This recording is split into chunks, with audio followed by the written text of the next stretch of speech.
Good morning, Valley. Pastor Dave here. It's Saturday morning, April 18th, and so glad you can join me once again for just a little bit of encouragement and update. Let me start today with two sayings or proverbs, maybe cliches, depending on your point of view. The first one is this: absence makes the heart grow fonder. The second one is out of sight, out of mind. Now, are those in conflict with each other, or is there a key to understanding how they're both true? Well, I think there's a way to understand them both as true. The first one, absence makes the heart grow fonder. Of course, that's only true if the heart is set on someone or something that is so loved, so precious, so important that the heart can't let it go, even though there is absence. The second one says, out of sight, out of mind. Well, of course, if your heart doesn't love anyone or anything enough to miss it, of course, once it's gone, you don't care. Now, a couple days ago, I talked about Psalm 133, talking about how good it is for brothers and sisters to live together in unity. And I talked about how unity is not dependent on proximity. That's true. We are experiencing separation right now, but it doesn't mean that we can't have unity. But it's so important that we are mindful that we don't let this separation period turn into some sort of out of sight, out of mind. We've got to let absence make our hearts grow fonder. And I have been so encouraged to see how many of you have been stepping up to make sure that community and a heart for one another is still alive and well and going strong. The Apostle Paul talked like that many times. There are many, most of the New Testament, or much of the New Testament that we have is Paul's letters to people he loved and cared about, but he wasn't with them at the time. And so his letters are filled with phrases like, it's only right for me to feel this way about you because I have you in my heart. Or he'd say things like, God is my witness, how often I pray for you. The point was, Paul was not letting his separation from those brothers and sisters on his missionary tours to become distant or out of sight or out of mind.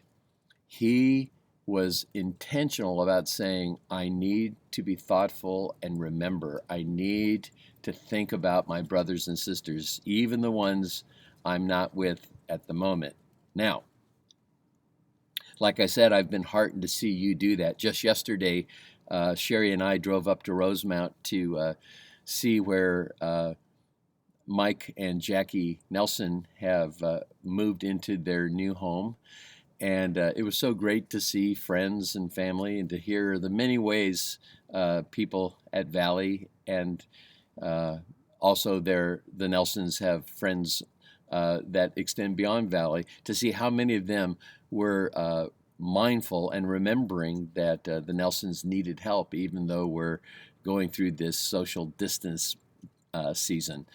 And I'm thinking about there are other people who are alone or isolated, people who need someone to get groceries for them, people who just appreciate a card or a note, people who need a phone call.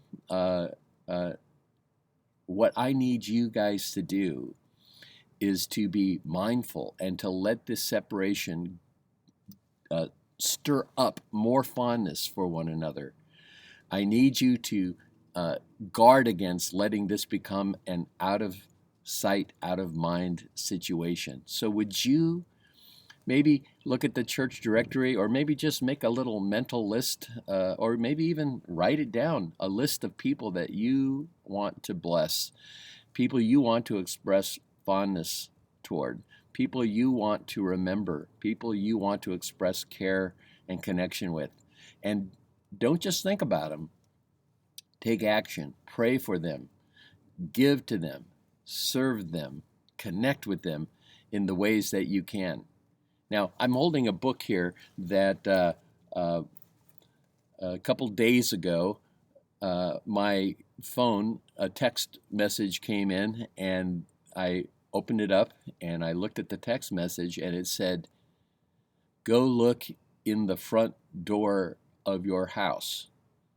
So I thought, what? So I went to the front door and I opened the main door, and there between the storm door and the front door was this book. Of course, it was wrapped, and then it was also put in a Ziploc bag. And so I brought it into the kitchen and opened it up, and it was a gift from the Watsack family. It's a book of prayers for every moment. Lots of prayers for lots of occasions. Some for just everyday prayer. They range from everything from prayer for someone who is experiencing anxiety to someone who is just getting ready to have a cup of coffee or clean the house. It's a really, really great book. But since we're on the subject of community, I thought I would just read, and maybe I'll more than read. Let me lead you in prayer. I'm going to be reading. I'm going to be praying and reading at the same time, and I encourage you to listen and pray at the same time. As we think about being mindful toward community, let's ask God to bless our efforts to do that, okay? Here we go. Our lives are so small, O Lord, our vision so limited, our courage so frail, our hours so fleeting. Therefore, give us grace and guidance for the journey ahead. We are gathered here because we believe that we are called together into a work we cannot yet know the fullness of. Still, we trust the voice of the one who has called us. And so we offer to you, O God, these things: our dreams, our plans, our vision. Shape them as you will. Our moments and our gifts, may they be invested toward bright eternal ends. Richly bless the work before us, Father. Shepherd us well, lest we grow enamored of our own accomplishment or entrenched in old habit.